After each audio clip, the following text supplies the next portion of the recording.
అందరికీ నమస్కారం. ఈరోజు మీ అందరికీ నేను వినిపించబోయే కథ తీయని ఫలం. రచయిత వాలి హిరణ్మయీ దేవి గారు.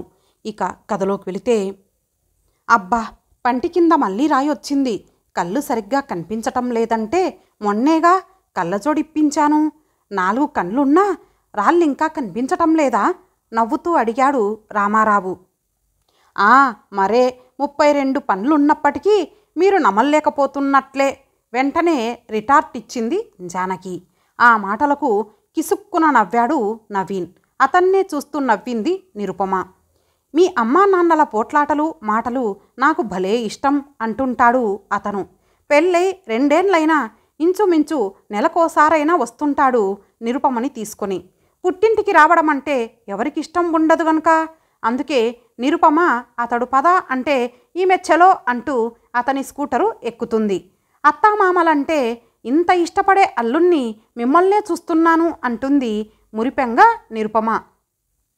కుటుంబ వాతావరణానికి దూరంగా హాస్టల్లోనే ఉండి చదువుకుంటూ ఆ ఆప్యాయతలని చవిచూడని నవీన్కి తన భార్య నిరుపమ కుటుంబం అంటే చాలా ఇష్టం ఏర్పడింది. తనని అల్లుడిలా కాక కొడుకులా వారు ఆదరించడం, అన్నీ తనని సంప్రదించి చేస్తుండటం కూడా అతనికి ఎంతో నచ్చింది. నవ్వుతున్నావా నాయనా? నవ్వు, నా బతుకి ఇలా నవ్వుల పాలైంది మరి అన్నాడు రామారావు. మమ్మల్ని నవ్విస్తూ మీ ఆరోగ్యాలని మీరు మరింత మెరుగుపరుస్తున్నారని నేననుకుంటూ ఉన్నానే అన్నాడు నవీన్. ఓహ్, ఆ రూల్లోకి వచ్చావా? సరే అయితే నవ్వు అన్నాడతను. మాకేం ఒక్క రాయి కూడా రాలేదు మరి అంది అనుపమ. నాకును అంది నిరుపమ. నాకు కూడా మీకే ఎలా వచ్చిందో. బహుశా అమ్మ ప్రేమలో అన్నీ దాచి నాన్నకి పెట్టినట్లే ఇది పెట్టి ఉంటుంది అంది అనుపమ సీరియస్గా. దాంతో అందరూ మళ్ళీ కిలకిలా నవ్వారు. ఉడుక్కుంటూ లేచి వెళ్ళాడు రామారావు. మరో గంట కల్లా వేడివేడి పకోడీలను చేసి పట్టుకొచ్చింది జానకి. భోంచేసి గంట కూడా కాలేదు, మళ్ళీ టిఫినా అన్నాడు నవీన్. అల్లుడు గారికి స్పెషల్ అని మురుస్తున్నారేమో. నాన్న ఇందాక అలిగి లేచాడు కదా, సరిగ్గా తిని ఉండకపోవచ్చని చేసి ఉంటుంది అమ్మ. అవునా అమ్మ అంది నిరుపమ. చాల్లే ఊరుకో అంది ముసిముసిగా నవ్వుతూ జానకి. మనమంతా కలిసి బయటకు వెళ్ళి చాలా కాలమైంది. అలా ఏ నాగార్జున సాగర్కో పిక్నిక్ ప్రోగ్రాం వేద్దాం, బాగుంటుంది. దానికైతే కనీసం ఓ రోజు లీవు పెట్టాలి. ఇవాళంతా కలిసి బిర్లా మందిర్ వెడదాం ప్రపోజ్ చేశాడు నవీన్. ఇక దాంతో అందరూ చకచక తయారయ్యారు. దర్శనం అయ్యాక ఆ గుడి ప్రాంగణంలో కూర్చున్నారు అంతా. హుస్సేన్ సాగర్ మీద నుంచి వచ్చే చల్లటి గాలి వారిని సేదతీర్చసాగింది. ఇంతలో దూరం నుండి ఓ స్త్రీ వడివడిగా వస్తూ, ఏయ్ జానీ, నువ్వేగా? అబ్బా, ఎంత కాలానికి కలిశామే, బాగున్నావా అంది. ఆమెని చూడగానే జానకి మొహం వికసించింది. నువ్వా ఆరతి? ఎన్నాళ్ళకి చూశానే, అబ్బా ఎన్నేళ్ళయింది. ఎలా ఉన్నావు? ఏరి మీ వారు పిల్లలు చుట్టూ చూస్తూ అడిగింది జానకి. నేనొక్కదానినే వచ్చాలే. అన్నయ్య బాగున్నారా? ఏంటి మన చిన్ని మున్నీలు ఇంత పెద్దయ్యారా? ఈ అబ్బాయి నవీన్ని ప్రశ్నార్థకంగా చూస్తూ అడిగింది. ఈ అబ్బాయి మన చిన్ని ఊరఫ్ నిరుపమ భర్త, అంటే మా అల్లుడు నవ్వుతూ చెప్పింది జానకి. నమస్తే ఆంటీ విష్ చేశాడు నవీన్. ఆంటీ ఏమిటి, నేను దీనికన్నా పెద్దదాన్ని, ఎంచక్క పెద్దమ్మ అని పిలువు అంది ఆరతి చనువుగా. తెల్లబోతూనే సరేనన్నాడు నవీన్. ఇప్పుడు చెప్పవే, చిన్నదేం చేస్తోంది అంది అనుపమని చూస్తూ. ఇదిప్పుడు బ్యాంకులో జాబ్ చేస్తోంది అంది తృప్తిగా జానకి. వెరీ గుడ్, 3వసారి కూడా ప్రెగ్నెంట్ అయ్యావుగా, ఆ మెంబర్ ఏడి అంది ఆరతి. ఆ మాటలకు రామారావు జానకిల ముఖాలు ఒక్కసారిగా చిన్నబోయాయి. జానకి కళ్ళు కన్నీళ్లతో నిండిపోయాయి. రామారావే గొంతు పెగల్చుకొని, నా మూర్ఖత్వం వల్ల జానకికి గర్భస్రావం అయ్యింది. గర్భంలో ఉన్నది ఆమె ఎంతో కోరుకుంటున్న బాబు అని తెలిసేసరికి మరింత తల్లడిల్లిపోయింది. మరణం అంచుల వరకు వెళ్ళి కేవలం నా అదృష్టం, పిల్లల అదృష్టం కొద్దీ బతికింది అన్నాడు. అరారే, వెరీ సారీ జానీ, మానుతున్న గాయాన్ని మళ్ళీ ఊరుకోవే. ఏంటో ఆ సంఘటన గుర్తొస్తే ఇప్పటికీ నన్ను నేను కంట్రోల్ చేసుకోలేకుండా అవుతాను అని జానకి చెప్పింది. ఆమె మాటలకు అడ్డు వచ్చి, ఇంతకీ నీ సంగతి ఏంటి? నువ్వు విడాకులు అంటూ నాలుగు ఖర్చుకొని ఆ టాపిక్ వదిలేయబోయింది జానకి. పర్వాలేదే, నా కథ ఎంతమందికి తెలిస్తే అంత మంచిదనే అనుకుంటాను. ఎవరన్నా మంచి నిర్మాత దొరికితే నేను రాసుకున్న నా కథను సినిమాగా తీయమందును. ఎందరో ఎడ్యుకేట్ అయ్యేవారు అంది ఆవేశంగా ఆరతి. పోనీలేవే, ఇప్పుడేం చేస్తున్నావు అంది జానకి. పద, అక్కడ కూర్చొని చెబుతాను.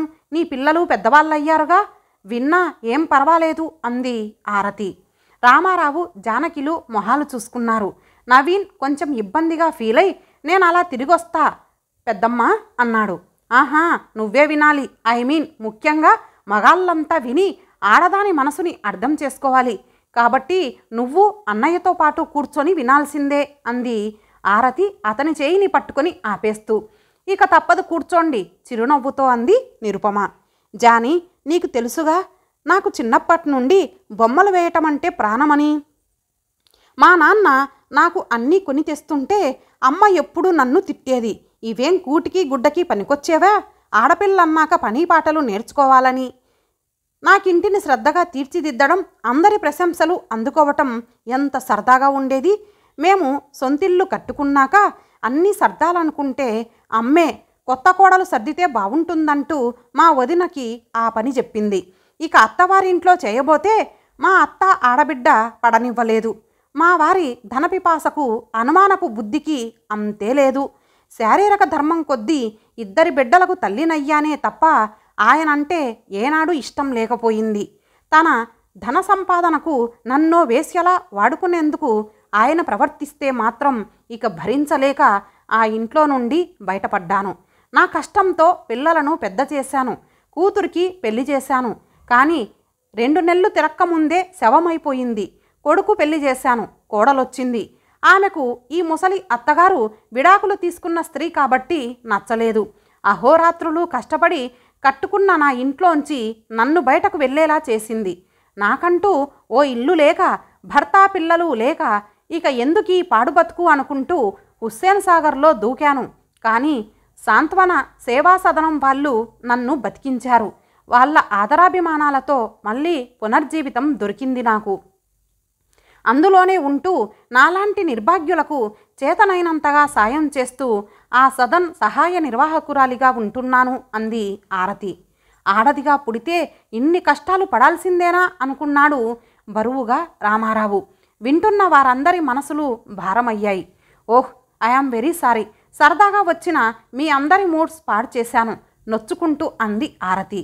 మీరొచ్చి పాడు చేసిందేముంది? ప్రతిరోజు పేపర్ తీయగానే చదివేది ఇలాంటి వేదనాభరితమైన కథలేగా అన్నాడు నవీన్. ఇంతకీ ఆ సాంత్వన సేవ సదనం ఎక్కడుందాంటీ అంది అనుపమ.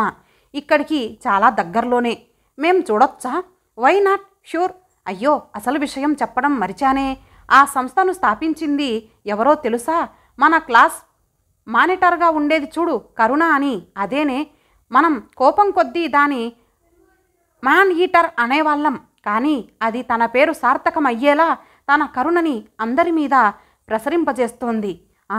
నిజమా? చాలా ఆశ్చర్యపోయింది జానకి. ఆమె మనసు సుమారు 30 ఏండ్ల ముందుకు పోయింది. ఇక ఆగలేకపోయింది. ఏమండి, మనం ఇప్పుడే వెళ్ళి ఆ సదనం చూద్దామండి అంది జానకి ఉద్వేగంగా. ఏమంటావు నవీన్, వెడదామా అందరం కలిసి? లేదు, నువ్వు నిరుపమ ఇంటికి వెళ్ళిపోండి, మేం ముగ్గురం తర్వాత వస్తాం అన్నాడు రామారావు. నిరుపమ నవీన్ వైపు చూసింది. నీరు, ఇవాళ చాలా తిరిగాం, అలసిపోయి ఉంటావు, నీకు రెస్ట్ అవసరం. అంతగా అయితే మనం మరోసారి వెడదాం, సరేనా అన్నాడు నవీన్. ఓహో, మా చిన్ని తల్లి కాబోతుందా? ఎన్నో నెల? ఆనందంగా అడిగింది ఆరతి. మొన్ననే 6వ నెల వచ్చింది. కానీ ఏంటో కడుపే ఎత్తుగా కనిపించటం లేదు అంది జానకి. తొలిచూలు కదా, అలాగే ఉంటుంది అంది ఆరతి. నవీన్, నిరుపమలు వారి వద్ద నుండి సెలవు తీసుకొని ఇంటికి బయలుదేరారు. మిగిలిన వారంతా సాంత్వన సేవా సదనం వైపు కదిలారు. భోజనాలయ్యాక వంటిల్లు సర్దుకొని వచ్చేసరికి తన కోసమే ఎదురు చూస్తూ కూర్చున్న నవీన్ని చూస్తూనే నవ్వింది నిరుపమ. ఏంటి, ఇంకా నిద్ర రావడం లేదా? నువ్వు పక్కన లేకుండా నిద్ర ఎలా పడుతుంది అన్నాడు నిరుపమ వంక చూస్తూ. మరీ అంత యావ పనికిరాదండి అంది నిరుపమ. చి, అందుకు కాదు, ఏంటో నీ ఒళ్ళు తగులుతూ ఉంటే అదో సుఖం అన్నాడు నవీన్ ఆమెని దగ్గరగా పొదుపుకుంటూ. అవును, మీరు మీ అమ్మగారికి గర్భస్రావమైన సంగతి నాకు ఈ 2 ఏళ్లలో ఎప్పుడూ చెప్పలేదేంటి అన్నాడు నవీన్. ఆ మాటలకు నిరుపమ కొంచెంసేపు ఏం మాట్లాడలేదు. ఏంటా మౌనం? అంత చెప్పకూడనిదైతే వద్దులే అన్నాడు నవీన్. ఆహా, అలా కాదు. మీ మనసులో మా అమ్మా నాన్నల ఆదర్శ దాంపత్యం పట్ల మంచి భావం ఉంది. అది అబద్ధమని, ఇప్పుడు నిజంగా ఆదర్శ దంపతులే అనుకోండి. మా చిన్నప్పుడు మేము వీళ్ళకెందుకు పుట్టామా అని ఏడ్చుకునేవాళ్ళం. ఎప్పుడు చూసినా కొట్లాటలు, వాళ్ళిద్దరూ అరచుకోవటాలు. ఇంటికి రావాలంటే భయం వేసేది. స్కూల్లోనే ఉండాలనిపించేది. కుక్క పిల్లి ఎలుకల కన్నా అధ్వాన్నంగా ప్రవర్తించేవాళ్ళు. వాళ్ళిద్దరూ దెబ్బలాడుకొని ఆ కోపం మా మీద చూపించేవాళ్ళు. అను చాలా చిన్నది, అర్థం చేసుకునే వయసు లేదు. నాకేమో అప్పుడప్పుడే ఊహ వస్తున్న వయసు. నీకు అనుపమకి 5 ఏండ్ల తేడా ఉందనుకుంటా కదూ అన్నాడు నవీన్. అవును. ఆ తర్వాత 5 ఏండ్లకి అమ్మ మళ్ళీ ప్రెగ్నెంట్ అయ్యింది. మళ్ళీ ఆడపిల్ల పుడితే పెంచడం నా వల్ల కాదని నాన్న అమ్మని అబార్షన్ చేయించుకోమన్నాడు. అజాగ్రత్త, నిర్లక్ష్యం మన వైపు ఉంచుకొని పుట్టబోయే శిశువుని చంపుకోవడం ఎందుకని అమ్మ వాదన. తన మాట అమ్మ వినడం లేదన్న కోపం కొద్దీ నాన్న తన తాగుడిని మరింత ఎక్కువ చేశాడు. రోజూ తాగి రావడం, అమ్మతో దెబ్బలాడటం, పశువులా మీదబడి గొంతు జీరబోగా ఇక చెప్పలేక ఆగిపోయింది నిరుపమ. ఆశ్చర్యంతో నోరు తెరిచాడు నవీన్. ఏంటి, మామయ్య గారు తాగేవాళ్ళా? అత్తగారిని కొట్టేవాళ్ళా? ఆశ్చర్యంతో అడిగాడు. అవును, కొంచెం సిగ్గుగా చెప్పింది నిరుపమ. ఒకసారి కూడా ఇలాగే తాగి వచ్చి అన్నం తింటూ అన్నంలో రాయి వచ్చిందని నిండుగా ఉన్న పళ్ళాన్ని నేలకి విసిరికొట్టారట. నాన్న ఇంటి ఖర్చులకు సరిగ్గా డబ్బులేయకపోవడంతో ఉద్యోగంలో చేరిన అమ్మ అతి కష్టం మీద మాకు తిండిని అమరుస్తూ ఉండేది. అందుకే కోపంతో ఊగిపోతూ ఛీ పశువా అని తిట్టింది. దాంతో నాన్న రెచ్చిపోయి అమ్మని ఎడాపెడా తన్నటం, ఆమె వెళ్ళి మంచం కోడికి తగులుకొని పడిపోవడం, కడుపుకి బలంగా దెబ్బలు తగలడంతో అబార్షన్ కావటం జరిగాయి. అమ్మ కూడా బతుకుతుందన్న ఆశపోయింది. పోలీస్ కేస్ అయ్యేంతవరకు విషయం వెళ్ళింది. తన అజాగ్రత్త వల్లే ఇదంతా జరిగిందని అమ్మ చెప్పినప్పుడు అందరికీ కోపం వచ్చింది. కానీ అలా చెప్పడం వల్లనే నాన్నలో మార్పు వచ్చింది. ఒక్కసారిగా రక్తాన్ని చూసి బెదిరారో లేక చావబోతున్న అమ్మ తన మాటతో ప్రాణాలు రక్షించిందన్న కృతజ్ఞతతో తెలియదు. కానీ అప్పట్నుండి ఆయనలో పూర్తిగా మార్పు వచ్చింది. గర్భస్థ శిశువు మగపిల్లాడని తెలిసి అంతా విలవిలలాడిపోయారు. నాన్నే నేను నా కొడుకుని పోగొట్టుకున్న నా కూతుళ్ళని కొడుకుల్లాగే పెంచుకుంటానని అన్నాడు. అలాగే అతి గారాబంగా పెంచాడు. నాకు ఈ విషయం ఇన్నాళ్ళైనా గుర్తున్నాయి, కానీ అనుపమకేమీ గుర్తులేదు. అందుకే నాన్నంటే అంత ప్రేమ దానికి. కానీ నాన్నకి నేనంటే ఇష్టంతో పాటు భయమూ ఉంది. నీకింకా నా మీద కోపం ఉందా అని చాటుగా అడుగుతుంటారు అంది నిరుపమ. సినిమా చూస్తున్నట్లుంది. ఇప్పటి వీళ్ళు అప్పటి వాళ్ళు ఒకరేనా అని. నాకు అలాగే అనిపిస్తుంటుంది. అమ్మ దెబ్బలు తిన్నప్పుడల్లా ఆ గాయాలకు మందు రాస్తూ పోలీసులకి చెప్పేయమ్మా, నాన్న పని పడతారు అనేదాన్ని. నాన్నతో మాట్లాడేదాన్ని కాదు. ఎందుకొచ్చిన సహనం అని తిట్టుకునేదాన్ని. అమ్మ చూపించే ఓర్పు అర్థం లేని విషయంలా కనిపించేది. ఆఖరికి అమ్మ నమ్ముకున్న ఆ అమ్మవారే అమ్మని ఆ కష్టాల నుండి రక్షించింది అంది నిరుపమ. అందుకే కాబోలు అంటారు, సబర్ కా ఫల్ మిఠా హోతా హై అని. మనం ఓపిక పడితే తీయని ఫలాన్ని పొందుతామని దానర్థం. ఆహా, అమ్మ విషయంలో అది నిజం. నాన్న తాగుడు మొదలుపెట్టినప్పటి నుంచి ఓపిక పట్టింది. తనని అనరాని మాటలన్నా విని భరించింది. అలాంటి మాటలంటున్న అతనితో ఇంకా ఎందుకమ్మా, మనం అమ్మమ్మ వాళ్ళింటికి వెళ్ళిపోదాం అని నేను ఏడ్చినా మీ నాన్నది కాదమ్మా ఆ నేరం, ఆ ద్రవానిది అంతే అనేది. నాకప్పట్లో అవన్నీ అర్థం కాక అమ్మ మీద కూడా కోపం తెచ్చుకునేదాన్ని. తను అన్ని కష్టాలు పడినందుకేమో మా ఇద్దరికీ ఎలాంటి మొగుళ్ళు వస్తారోనని భయపడేది. ఆ దేవి దయ వల్ల మీరు దొరికారు. అనుపమకి మీలాంటి వాడొస్తే చాలనుకుంటోంది. అమ్మా నాన్నల మనసులకు ఇంత తృప్తినందించిన మీరంటే నాకు మరింత ప్రేమ అంటూ అతని తల నిమిరి నుదుటి మీద ముద్దు పెట్టుకుంది నిరుపమ. జీవితంలో నేను ఏనాడు ఏ వ్యసనానికి చోటివ్వను. లేకుంటే ఆ వ్యసనాలు మనుషుల్ని కీలుబొమ్మల్ని చేసి ఆడిస్తాయి అన్నాడు నవీన్. ఆడదాని మనసుని అర్థం చేసుకునే మగాడున్న ఇంట్లో సంతోషం వెల్లివిరుస్తుంటుంది అంటుంది అమ్మ. నిజమే, ఆ మాటని నేను ఎల్లవేళలా నిజం చేస్తాను ప్రియా అన్నాడు నవీన్ నిరుపమను అల్లుకుపోతూ. కరుణ, ఎవరిని తీసుకొచ్చానో చూడు అంది ఆరతి జానకిని ఆమె ముందుకు నెడుతూ. ఏయ్ జానీ, నువ్వు? అబ్బా, ఏమీ మారలేదు సుమా నువ్వు అంటూ ఆనందంగా ఆమె చేయిని నొక్కింది కరుణ. ఓసారి ఎప్పుడో చూసినప్పుడు పట్టుచీరలో హుందాగా మెడనిండా నగలతో కనిపించిన కరుణ తెల్లని సాదా చీరలో అతి నిరాడంబరంగా ఉండటం జానకికి ఆశ్చర్యాన్ని కలిగించింది. వీరు మా వారు రామారావు గారు పరిచయం చేసింది భర్తని. ఆమె గురించి అన్ని వివరాలు తెలుసుకున్న కరుణ రామారావు వైపు తిరిగి, మీలా భార్యను అర్థం చేసుకునే వాళ్ళుంటే ఈ సాంత్వనలో ఇంతమంది ఉండేవారు కాదు అంది కరుణ. ఆ మాటలకు కాస్త గిల్టీగా ఫీల్ అవుతూ ఇబ్బందిగా నవ్వాడు రామారావు. ఇంతలో అమ్మా అంటూ అక్కడికి వచ్చిన యువకుడు వారందర్నీ, ముఖ్యంగా అనుపమని చూస్తూనే ఆశ్చర్యపోయాడు. వీడు మా అబ్బాయి, తనకో అమ్మాయి నచ్చిందంట, వివరాలు తెలియవట, కానీ ఆ అమ్మాయినే ఎలాగైనా వెదికి పెళ్లాడతానంటూ 3 ఏళ్లుగా పెళ్లిని వాయిదా వేస్తున్నాడు. కోడలొచ్చే రాత నాకుందో లేదో అంది కరుణ. అందుకా యువకుడు కంగారు పడుతూ, అమ్మా ఓసారి ఇలారా అంటూ ఆమెని పక్క గదిలోకి తీసుకెళ్ళి ఏదో మాట్లాడాడు. నవ్వుతూ తిరిగి వచ్చి కరుణ, జానీ, మా అబ్బాయి వెదికే ఆ అమ్మాయి మీ అమ్మాయే కావడం ఎంత యాదృచ్ఛికం చూడు. వీడు మా అబ్బాయి రవి, నా కొడుకని గొప్ప కాదు, కానీ స్త్రీ పట్ల ఎంతో గౌరవం ఉన్నవాడు. ఈ సాంత్వన నిర్వహణంతా వాడిదే. నాకున్న ఆస్తిపాస్తులు వివరాలు ఆరతినడిగితే చెబుతుంది. మీరు నిదానంగా ఆలోచించి ఏ విషయమో చెప్పండి అంది. ఆనందంతో ఉక్కిరిబిక్కిరి అయ్యారు జానకి రామారావులు. కొద్దిగా ఆలోచించి చెబుతానంది అనుపమ. ఏమ్మా, ఇక్కడి ఇందరి కథలు విని భయపడుతున్నావా పెళ్ళంటే అడిగింది కరుణ. ఒక విధంగా అంతే. మగాళ్ళు ఇంత కర్కశంగా ఎలా మారతారో అర్థం కాదు అంది అనుపమ. నా అనుభవం కొద్దీ చెబుతున్నాను, ఎందుకంటే ఇందరి కథలు విన్నదాన్ని కాబట్టి. ఒక కాపురం చెడటానికి కారణం మగాడు 60%, కారణం ఆడది 40%.